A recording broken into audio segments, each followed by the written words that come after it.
رب اشرح لي صدري ويسر لي أمري واحلل عقدة من لساني يفقه قولي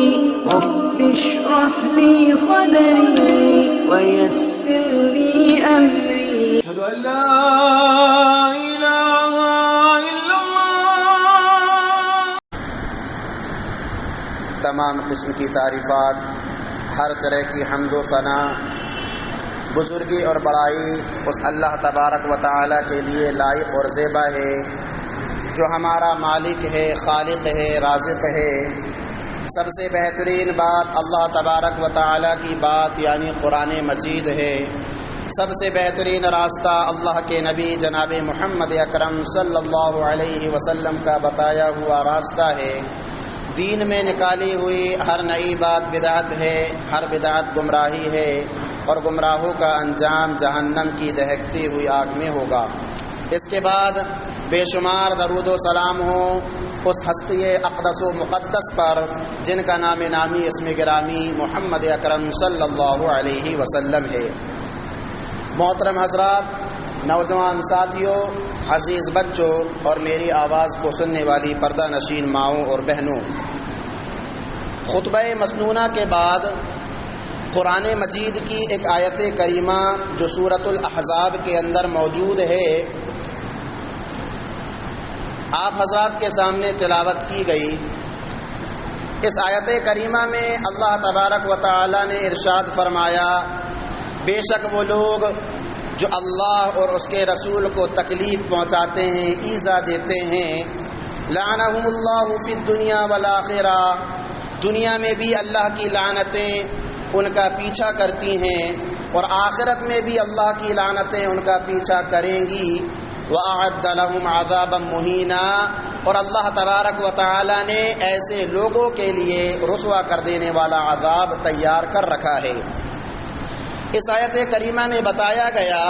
کہ جو بھی انسان اپنے کسی بھی قول سے، کسی بھی عمل سے، کسی بھی حرکت سے اللہ تبارک و تعالی کو تکلیف پہنچاتا ہے، پیارے نبی جناب محمد اکرم صلی اللہ علیہ وسلم کو ایذا پہنچاتا ہے، تو اللہ رب العالمین دنیاوی زندگی میں ہی اس پر لعنتیں برساتا ہے، دنیاوی زندگی میں لعنتیں اس کا پیچھا کرتی ہیں، اور آخرت میں ایسے شخص کے لیے لعنتیں ہے ہی اور رسوا کر دینے والا عذاب ہے ہی۔ دنیاوی زندگی میں لعنتیں کیسے پیچھا کرتی ہیں؟ عہد نبوت کے بے شمار واقعات اس بات پر دلالت کرتے ہیں کہ جن لوگوں نے پیارے نبی جناب محمد اکرم صلی اللہ علیہ وسلم کو تکلیف پہنچایا، جن لوگوں نے اللہ کے نبی جناب محمد اکرم صلی اللہ علیہ وسلم کی شان میں گستاخیاں کی، آپ صلی اللہ علیہ وسلم کو غمزدہ کیا، تو اللہ رب العزت نے اپنی قدرت کی پکڑ ایسے لوگوں پر کی اور دنیا والوں کے لیے ایسے لوگوں کو عبرت کا نشان بنا دیا۔ بخاری اور مسلم کی حدیث اٹھائیے، اہل کتاب کا ایک شخص اسلام میں داخل ہوا، مسلمان ہوا، اور مسلمان ہونے کے بعد پیارے نبی جناب محمد اکرم صلی اللہ علیہ وسلم کے سے اتنا قریب ہوا کہ کاتبین وحی میں اس کا شمار ہونے لگا۔ اللہ کی جانب سے جو آیتیں نازل ہوتی تھیں وہ شخص اس کو لکھا کرتا تھا، چند دنوں کے بعد وہ اسلام سے مرتد ہو گیا، اسلام سے مکر گیا، اور صرف مرتد ہی نہیں ہوا، مکرا ہی نہیں بلکہ پیارے نبی جناب محمد اکرم صلی اللہ علیہ وسلم کی شان میں گستاخیاں کرنے لگا، آپ صلی اللہ علیہ وسلم کے تعلق سے الزام تراشی کرنے لگا، آپ صلی اللہ علیہ وسلم کو غم زدہ کرنے لگا، وہ باتیں کرنے لگا کہ جن باتوں کے کرنے کی وجہ سے پیارے نبی جناب محمد اکرم صلی اللہ علیہ وسلم کو تکلیف پہنچا کرتی تھی۔ کہا کرتا تھا کہ جب میں مسلمان تھا، جب میں قرآن کی آیتوں کو لکھا کرتا تھا تو بہت ساری آیتوں میں نے اپنی جانب سے ملاوٹ کر دی ہے، بہت ساری باتیں میں نے اپنی جانب سے لکھ دی ہے۔ اللہ کی پکڑ ہوئی اس شخص پر، اور اللہ رب العالمین نے اس کی ایسی پکڑ کی کہ وہ آنے والی نسلوں کے لیے عبرت کا ذریعہ بن گیا۔ جب اس کا انتقال ہوا، اس کے رشتہ دار اسے لے جا کر قبرستان میں دفن کر آئے، دوسرے دن کیا دیکھتے ہیں کہ اس کی لاش قبر سے باہر پڑی ہوئی ہے۔ اس کے رشتہ داروں نے کہا کہ ہو نہ ہو یہ محمد کے ساتھیوں کی حرکت ہے، یہ محمد کے ساتھیوں نے کیا ہے۔ دوبارہ سے گڑھا کھودا گیا، گہرا گڑھا کھودا گیا، پھر سے اس میں اس کو دفن کر دیا گیا۔ پھر دیکھتے ہیں بعد میں جا کر کے کہ اس کی لاش جو ہے قبر سے باہر پڑی ہوئی ہے۔ ان کے رشتہ داروں نے کہا کہ ہو نہ ہو یہ محمد کے ساتھیوں کی حرکت ہے۔ تیسری مرتبہ اور زیادہ گہرا گڑھا کھودا گیا اور اس کو اچھی طرح سے وہاں دفن کیا گیا۔ تیسری مرتبہ جب ان لوگوں نے بعد میں جا کر دیکھا کہ اس کی لاش قبر سے باہر پڑی ہوئی ہے تو مجبوراً وہ یہ ماننے پر کے لیے تیار ہو گئے کہ اس شخص پر اللہ کی مار پڑ رہی ہے، اللہ کی لعنتیں برس رہی ہیں، اللہ رب العالمین کا عذاب اس پر ہو رہا ہے کہ زمین بھی اس شخص کی لاش کو قبول کرنے سے انکار کر رہی ہے۔ میرے پیارے اسلامی بھائیوں، پیارے نبی جناب محمد اکرم صلی اللہ علیہ وسلم کی سیرت کا مطالعہ کیجئے، آپ صلی اللہ علیہ وسلم کی حیات طیبہ کا مطالعہ کیجئے۔ ایسے بہت سارے واقعات ہمیں اور آپ کو نظر میں آ جائیں گے کہ جب پیارے نبی جناب محمد اکرم صلی اللہ علیہ وسلم کو ستایا گیا، جن لوگوں نے آپ صلی اللہ علیہ وسلم کو تکلیف پہنچائی، جن لوگوں نے آپ صلی اللہ علیہ وسلم کی شان میں گستاخیاں کی، اللہ رب العالمین نے ایسے لوگوں کی پکڑ کی اور ان لوگوں کو بعد میں آنے والی نسلوں کے لیے عبرت کا نشان بنا کر رکھ دیا۔ میرے اسلامی بھائیوں، قرآن مجید اللہ کا ایک قانون یہ بھی بیان کرتا ہے کہ ہر نبی کے جتنے بھی انبیاء کرام علیہم الصلاۃ والسلام اس دنیا میں آئے، جہاں اللہ رب العالمین نبی کے لیے اعوان و انصار اور مددگار فراہم کرتا ہے، قرآن ہمیں بتاتا ہے کہ وہیں ہر نبی کے کچھ دشمن ہوتے ہیں، ہر نبی کے کچھ حاسدین ہوتے ہیں، ہر نبی کے کچھ مخالفین ہوتے ہیں جو نبی کو ستاتے ہیں، جو نبی کو تکلیف پہنچاتے ہیں، نبی کو ایذا پہنچاتے ہیں، نبی کی شان میں گستاخیاں کرتے ہیں، نبی کے مد مقابل کھڑے ہو کر اللہ کے پیغام کو دوسروں تک پہنچانے میں رکاوٹ کا ذریعہ بنتے ہیں۔ یہ ہر نبی کے ساتھ ہوا ہے اور ایسا ہر نبی کے ساتھ ہوا ہے۔ اللہ رب العالمین قرآن مجید کے اندر فرما رہا ہے وَكَذَلِكَ جَعَلْنَا لِكُلِّ نَبِيٍّ عَدُوًّا مِّنَ الْمُجْرِمِينَ وَكَذَلِكَ جَعَلْنَا لِكُلِّ نَبِيٍّ عَدُوًّا مِّنَ الْمُجْرِمِينَ، ہم نے مجرموں میں سے بہت سارے لوگوں کو نبی کا دشمن بنا دیا ہے، نبی کا مخالف بنا دیا ہے۔ معاشرے کا مجرم طبقہ دشمن بن کر کھڑا ہو جاتا ہے جب بھی کوئی نبی آتا ہے۔ اللہ تبارک و تعالی نے قرآن مجید کے اندر فرمایا وَكَذَلِكَ جَعَلْنَا لِكُلِّ نَبِيٍّ عَدُوًّا شَيَاطِينَ الْإِنسِ وَالْجِنِّ، اللہ تبارک و تعالی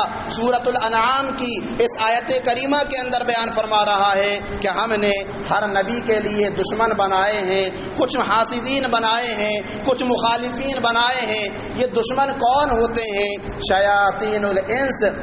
و شیاطین الجن، جنات میں سے سرکش مزاج جنات یہ نبی کے دشمن ہوا کرتے ہیں، انسانوں میں سے سرکش مزاج انسان یہ نبی کے دشمن ہوا کرتے ہیں۔ اللہ تبارک و تعالی فرما رہا ہے کہ اس دنیا میں جتنے بھی نبی آئے ہیں ان نبیوں کے ہم نے کچھ نہ کچھ دشمن بنائے ہیں، کچھ نہ کچھ مخالفین بنائے ہیں، کچھ نہ کچھ حاسدین بنائے ہیں۔ اب سوال یہ پیدا ہوتا ہے کہ اللہ تبارک و تعالی نے نبی کے دشمن کیوں بنائے، نبی کے حاسدین کیوں بنائے، نبی کے مخالفین کیوں بنائے؟ اس لیے میرے مسلمان بھائیوں کہ نبی کے اخلاق و کردار کے بہت سارے گوشے ایسے ہوتے ہیں یہ اس وقت ظاہر ہوتے ہیں جب دشمنوں کی دشمنیاں ان کے سامنے ہوتی ہیں، جب دشمنوں کی دشمنیاں ان کے سامنے آتی ہیں، دشمن جب انہیں ستاتے ہیں، دشمن جب انہیں تکلیف دیتے ہیں، دشمن جب نبیوں کی شان میں گستاخیاں کرتے ہیں، تو دشمنوں کی دشمنی کا مقابلہ کرتے ہوئے نبی کے اخلاق ظاہر ہوتے ہیں۔ دشمنوں کے ساتھ معاملہ کرتے ہوئے دنیا کو معلوم ہوتا ہے کہ نبی کا صبر کیسا ہوتا ہے، دنیا کو معلوم ہوتا ہے کہ نبی کی قوت برداشت کیسی ہوتی ہے، دنیا کو معلوم ہوتا ہے کہ نبی کتنا معاف کرنے والا ہوتا ہے، دنیا کو معلوم ہوتا ہے کہ نبی کتنا درگزر کرنے والا ہوتا ہے، دنیا کو معلوم ہوتا ہے کہ نبی جاہلوں سے کس طرح سے مقابلہ کرتا ہے۔ اگر دشمن نہ ہوتے، اگر مخالفین نہ ہوتے، اگر حاسدین نہ ہوتے کہ تو نبیوں کے اخلاق و کردار کا یہ گوشہ جو ہے چھپا کا چھپا رہ جاتا۔ میرے اسلامی بھائیوں، پیارے نبی جناب محمد اکرم صلی اللہ علیہ وسلم کے لیے جہاں ابو بکر صدیق رضی اللہ عنہ، عمر بن خطاب رضی اللہ عنہ، عثمان بن عفان رضی اللہ عنہ، علی بن ابو طالب رضی اللہ عنہ جیسے اعوان و انصار مددگار صحابہ اللہ رب العالمین نے فراہم کیے تھے، وہیں ابو جہل جیسا دشمن بھی تھا، ابو لہب جیسا دشمن بھی تھا، نضر بن حارث جیسا دشمن بھی تھا، ولید بن مغیرہ جیسا دشمن بھی تھا، اور یہ پیارے نبی جناب محمد اکرم صلی اللہ علیہ وسلم کے بدترین دشمنوں میں سے تھے۔ اور یاد رکھیے، ابو جہل یہ آخری دشمن نہیں، ابو جہل کی اولاد بھی پیدا ہوتی رہے گی وقتاً فوقتاً۔ ابو لہب یہ آخری دشمن نہیں، ابو لہب کی اولاد بھی پیدا ہوتی رہے گی وقتاً فوقتاً۔ نضر بن حارث یہ آخری دشمن نہیں، نضر بن حارث کی اولاد بھی پیدا ہوتے رہے گی وقتاً فوقتاً۔ ولید بن مغیرہ یہ آخری دشمن نہیں، ولید بن مغیرہ کی اولاد بھی پیدا ہوتے رہے گی وقتاً فوقتاً۔ ابو جہل ایک نہیں کئی ہیں، ابو لہب ایک نہیں کئی ہیں، نضر بن حارث ایک نہیں کئی ہیں، ولید بن مغیرہ ایک نہیں کئی ہیں۔ لیکن یاد رکھیے میرے اسلامی بھائیوں، قرآن کہتا ہے نبی کے حاسدین، نبی کے دشمن، نبی کے مخالفین چاہے وہ لاکھ کوششیں کر لیں، لاکھ منصوبہ بندیاں کر لیں، لاکھ پلاننگ کر لیں کہ وہ نبی کی شان کو کم کر دیں، نبی کی مقام اور مرتبے کو کم کر دیں، ان کا جو ہے یہ پلاننگیں، ان کے یہ منصوبے جو ہیں بیکار ہو جائیں گے، ناکام و نامراد ہو جائیں گے، اس لیے کہ اللہ تبارک و تعالی نے اپنے پیغمبر کی شان کو بلند کر دیا ہے، اپنے پیغمبر کے مقام اور مرتبے کو بلند کر دیا ہے۔ وَرَفَعْنَا لَكَ ذِكْرَكَ، اے پیغمبر ہم نے آپ کی شان، آپ کے مقام اور آپ کے مرتبے کو بلند کر دیا ہے۔ یہ دشمن آپ کی شان میں گستاخی کریں، ہر دور اور ہر زمانے میں آپ کے تعلق سے منصوبہ بندیاں کریں، آپ کے تعلق سے پلاننگیں کریں، ان کی یہ پلاننگیں ناکام ہو جائیں گی، ان کے منصوبہ بندیاں ناکام ہو جائیں گی۔ یہ اللہ تبارک و تعالی کا وعدہ ہے۔ میرے اسلامی بھائیوں، پیارے نبی جناب محمد اکرم صلی اللہ علیہ وسلم کی سیرت، پیارے نبی جناب محمد اکرم صلی اللہ علیہ وسلم کی حیات طیبہ کا یہ بھی ایک معجزہ ہے کہ آپ صلی اللہ علیہ وسلم کے حاسدین رہے، آپ صلی اللہ علیہ وسلم کے دشمن رہے، آپ صلی اللہ علیہ وسلم کے مخالفین رہے، لیکن پیارے نبی جناب محمد اکرم صلی اللہ علیہ وسلم کی سیرت طیبہ کا ایک معجزہ یہ بھی ہے کہ دنیا میں محمد عربی صلی اللہ علیہ وسلم سے بڑا کوئی انسان نہیں، لیکن ان کے حاسدوں نے، آپ صلی اللہ علیہ وسلم کے دشمنوں نے آپ کے کردار اور آپ کے اخلاق کی گواہیاں دی ہیں۔ آپ اتنے بلند اخلاق والے تھے، آپ اتنے اچھے کردار والے تھے، آپ اتنے اعلیٰ اخلاق والے تھے، اتنا اچھا آپ صلی اللہ علیہ وسلم کا انصاف تھا کہ مسلمان تو مسلمان، کافر رہتے ہوئے، یہودی رہتے ہوئے، کرسچن رہتے ہوئے ان لوگوں نے گواہی دی کہ محمد کی بات ہی کچھ اور ہے، آپ صلی اللہ علیہ وسلم کے اخلاق کی بات ہی کچھ اور ہے، آپ صلی اللہ علیہ وسلم کے کردار کی بات ہی کچھ اور ہے، آپ صلی اللہ علیہ وسلم کے انصاف کی بات ہی کچھ اور ہے۔ آپ کے کردار کی گواہی آپ کے دشمنوں نے ماضی میں بھی دی، آپ کے کردار کی گواہی آپ کے دشمن حال میں بھی دے رہے ہیں اور مستقبل میں بھی دیتے رہیں گے۔ میرے اسلامی بھائیوں، پیارے نبی جناب محمد اکرم صلی اللہ علیہ وسلم کے اخلاق و کردار سے متعلق آپ کے دشمنوں کی گواہیاں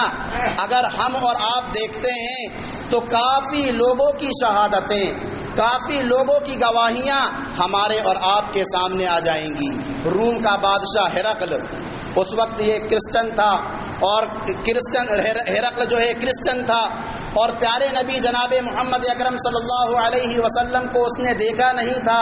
آپ صلی اللہ علیہ وسلم سے اس کی ملاقات بھی نہیں ہوئی تھی۔ ابو سفیان سے گفتگو کرنے کے بعد نتیجے پر پہنچتا ہے اور کہتا ہے، اے ابو سفیان، میں نے جو سوالات تم سے کیے ہیں اور اس کے تم نے جو جوابات مجھے دیے ہیں، اگر وہ سارے کے سارے سوالاتوں کے جوابات اگر درست ہیں تو ابو سفیان سن لو، وہ دن دور نہیں جب یہ مکہ کا نبی اس جگہ کا بھی مالک ہوگا جس جگہ ابھی میں کھڑا ہوا ہوں۔ اور ابو سفیان تم سن لو، اگر میری ملاقات محمد عربی صلی اللہ علیہ وسلم سے ہوئی تو میں ان کے قدموں کو چھو کر ان کا پانی پیوں گا۔ یہ گواہی کون دے رہا ہے؟ یہ شہادت کون دے رہا ہے؟ روم کا یہ گواہی روم کا بادشاہ ہرقل دے رہا ہے۔ اسی طرح سے میرے مسلمان بھائیوں، مائیکل ہارٹ مشہور قول کے مطابق ایک یہودی شخص تھا،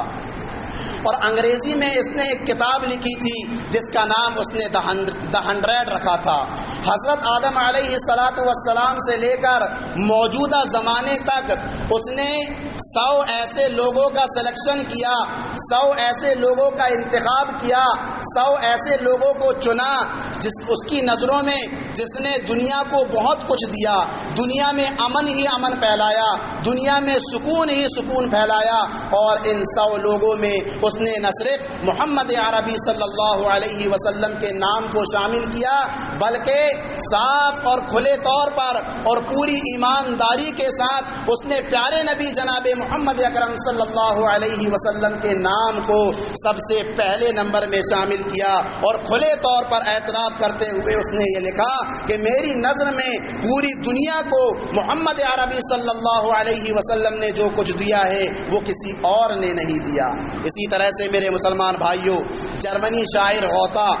وہ لکھتا ہے کہ میں نے انسانی تاریخ کے سب سے عظیم انسان کو ڈھونڈنا شروع کیا کہ انسانی تاریخ کا سب سے عظیم انسان کون ہے۔ میں نے اس کے لیے تحقیق کی، جد و جہد کی، اور میری نظر محمد عربی صلی اللہ علیہ وسلم پر آ کر رک گئی۔ اس کے بعد مجھے کوئی شخص ایسا نظر آیا ہی نہیں کہ جو ان کے مقابلے میں سب سے زیادہ عظیم ہو، سب سے زیادہ برتر ہو۔ اسی طرح سے فرانسیسی مفکر لا مارٹن لکھتا ہے کہ میری زندگی کا سب سے بڑا واقعہ یہ ہے کہ میں نے اپنی زندگی میں محمد عربی صلی اللہ علیہ وسلم کی لائف ہسٹری پڑھ لی، آپ صلی اللہ علیہ وسلم کی زندگی کا مطالعہ کر لیا، اور مطالعہ کرنے کے بعد میں ان کی عظمت سے واقف ہو گیا، ان کے مزاج سے واقف ہو گیا، ان کے کردار سے واقف ہو گیا، ان کے اخلاق سے واقف ہو گیا، ان کے انصاف سے واقف ہو گیا۔ یہ میری زندگی کا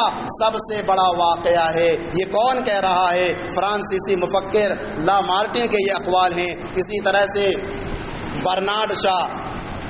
شاہ لکھتا ہے کہ آج دنیا کو محمد عربی صلی اللہ علیہ وسلم جیسے قائد کی ضرورت ہے۔ آج دنیا کو محمد عربی صلی اللہ علیہ وسلم جیسے قائد کی ضرورت ہے۔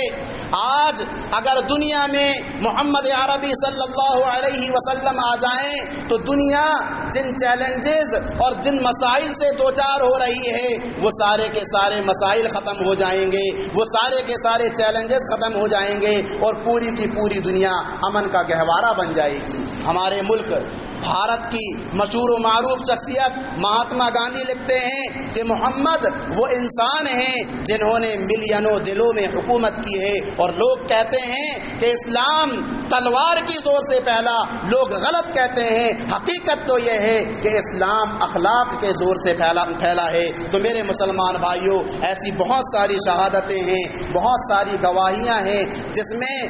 مسلمانوں نے نہیں بلکہ محمد عربی صلی اللہ علیہ وسلم کو نہ ماننے والوں نے گواہی دی کہ محمد اکرم صلی اللہ علیہ وسلم یہ دنیا کی سب سے عظیم ہستی ہے، سب سے عظیم شخصیت ہے۔ میرے مسلمان بھائیوں، آئے دن ہمارے ملک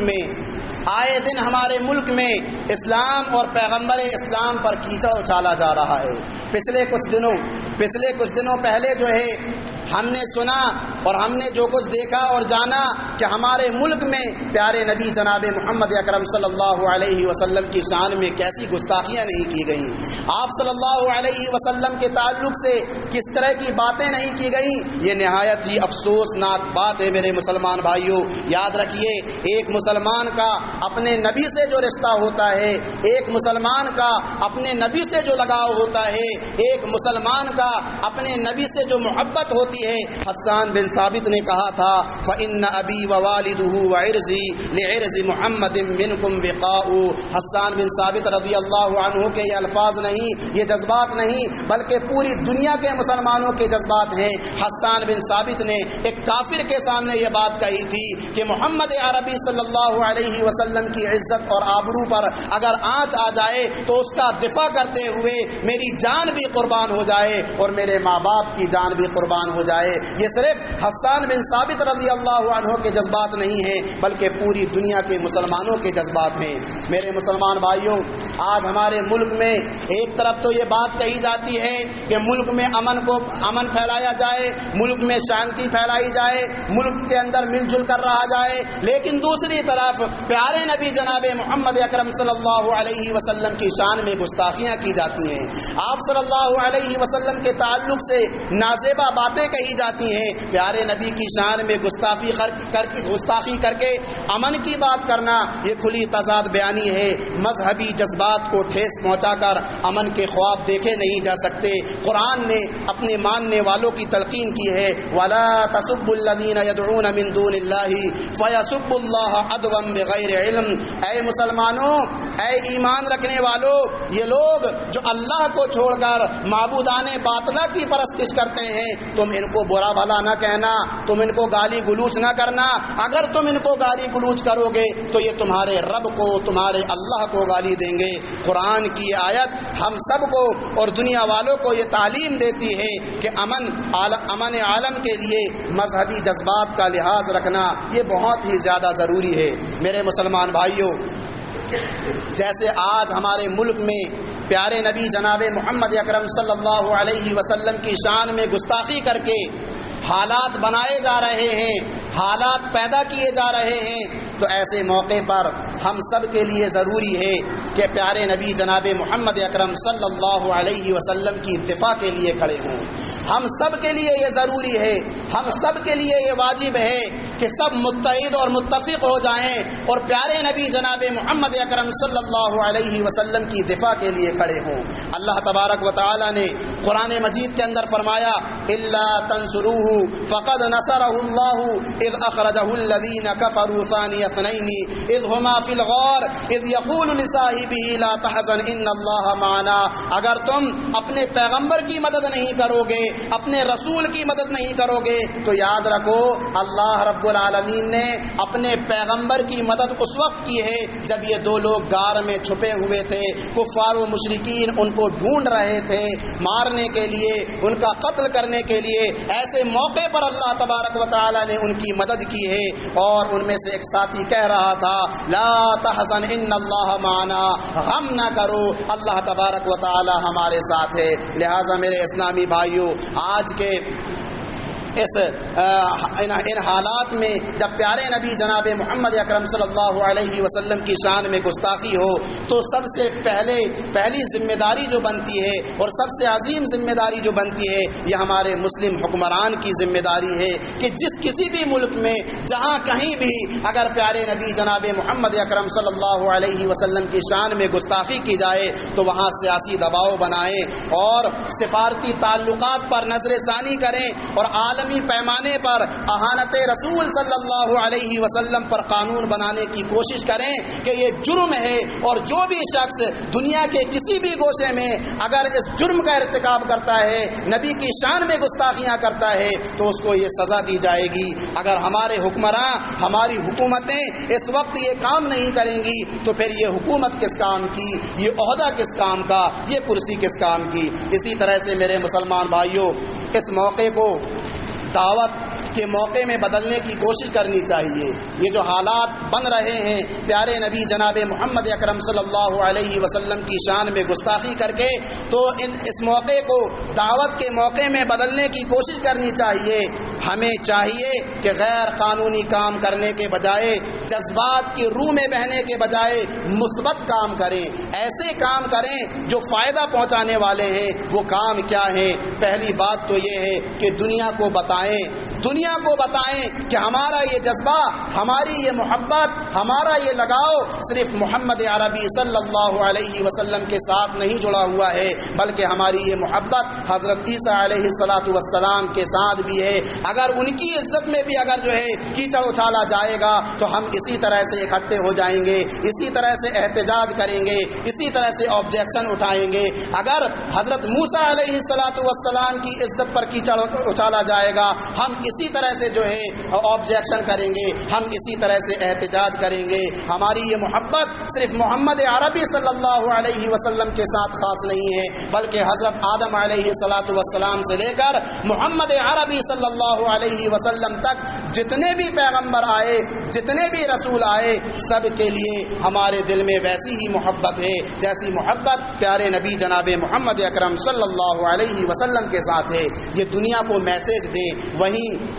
ہمارے لیے اور آپ کے لیے ضروری ہے کہ ہم پیارے نبی جناب محمد اکرم صلی اللہ علیہ وسلم کی سیرت کا مطالعہ کریں، آپ صلی اللہ علیہ وسلم کی زندگی کا مطالعہ کریں، اور مطالعہ کرنے کے ساتھ ساتھ پیارے نبی کی سیرت کو عام کریں کہ پیارے نبی کا کردار کیا تھا، پیارے نبی کا اخلاق کیا تھا، پیارے نبی کا انصاف کیا تھا، پیارے نبی کی محبت کیا تھی۔ آپ صلی اللہ علیہ وسلم بچوں سے کیسے ملا کرتے تھے، بڑوں سے کیسے ملا کرتے تھے، بزرگوں کے ساتھ آپ کا کیا معاملہ تھا، عورتوں کے ساتھ آپ کا کیا معاملہ تھا، یہ ساری باتیں عام کرنے کی کوشش کریں۔ آج ہمارے ملک انڈیا میں، آج ہمارے ملک بھارت میں پیارے نبی جناب محمد اکرم صلی اللہ علیہ وسلم کے تعلق سے ہمارے غیر مسلم بھائی وہی سب کچھ جانتے ہیں جو متعصب میڈیا ان کو بتا رہا ہے، جو میڈیا ان کو بتا رہا ہے وہی وہ جانتے ہیں، اس کے علاوہ کچھ نہیں جانتے۔ اور میڈیا پیارے نبی جناب محمد اکرم صلی اللہ علیہ وسلم کے تعلق سے کیا کہہ رہا ہے، یہ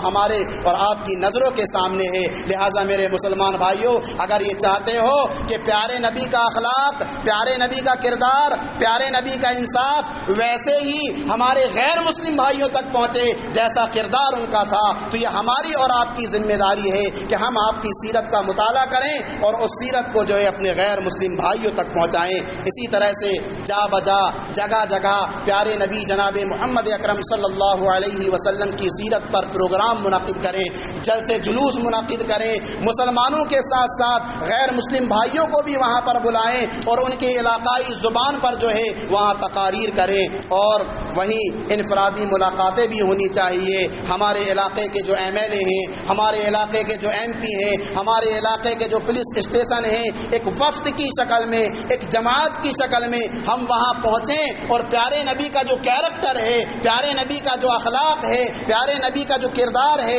وہ ان تک پہنچانے کی کوشش کریں، اور چھوٹے چھوٹے پمفلیٹ جو ہیں ان تک کے پہنچائیں، اور جگہ جگہ پمفلیٹ کے ذریعے سے پیارے نبی جناب محمد اکرم صلی اللہ علیہ وسلم کے اخلاق و کردار اور آپ کی زندگی کو جو ہے عام کرنے کی کوشش کریں۔ اور سب سے بڑی چیز اور سب سے اہم اور بڑا میسج جو دنیا تک جائے گا، ہمارے اخلاق سے جائے گا، ہمارے کردار سے جائے گا، ہمارے عمل سے جائے گا، ہمارے سلوک سے جائے گا۔ ہمارا کردار کیسا ہو، ہمارا سلوک کیسا ہو، نبی کی سیرت کو اپنی زندگی میں نافذ کر لو، نبی کے اخلاق کا مجسم نمونہ بن جاؤ، اخلاق میں بلند ہو جاؤ، کردار میں بلند ہو جاؤ، انصاف میں بلند ہو جاؤ، زندگی گزارنے کے طریقے میں بلند ہو جاؤ۔ دنیا کہے یہ محمد کا امتی ہے، یہ محمد کا امتی ہے، اس لیے اتنا عظیم ہے، اس لیے اتنا پیارا ہے، اس لیے اتنا اچھا ہے۔ اور آخری بات بول کر میں اپنی بات کو ختم کر دوں گا۔ میرے اسلامی بھائیوں،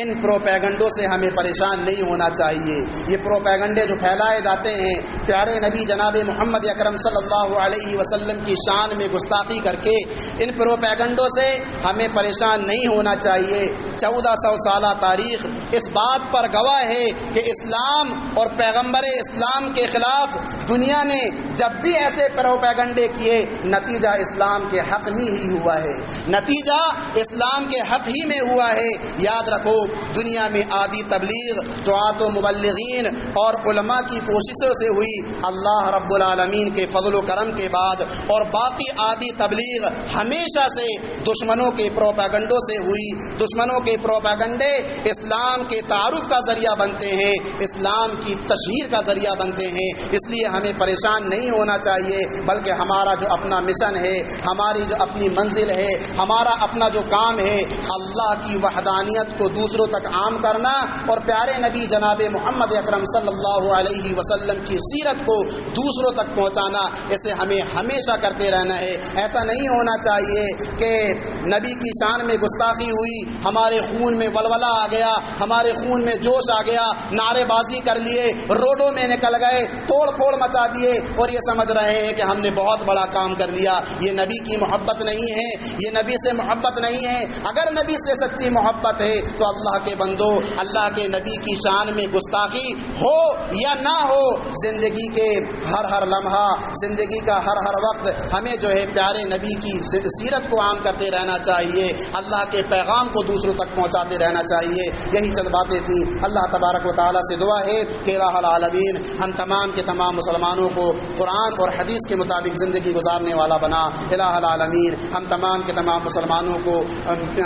دنیا کی ہر طرح کی بدعات سے، دنیا کی ہر طرح کی خرافات سے محفوظ رکھ۔ الہ العالمین ہمارے وہ بھائی، ہماری وہ بہنیں جو بیمار ہیں، جو حادثات کا شکار ہو چکے ہیں، پروردگارہ تو انہیں شفاء کاملہ عاجلہ عطا فرما۔ الہ العالمین ہمارے وہ بھائی، ہماری وہ بہنیں جو اس دنیا سے رخصت ہو گئے، پروردگارہ تو ان کے گناہوں کو معاف کر دے، ان کی نیکیوں کو قبول کر لے، ان کی قبر کو جنت کا باغیچہ بنا دے۔ الہ العالمین ہم تمام کے تمام مسلمانوں کو بروز قیامت جہنم کی دہکتی ہوئی آگ سے بچا کر اپنی جنت میں داخل فرما۔ آمین ثم آمین۔ وآخر دعوانا ان الحمد للہ رب العالمین۔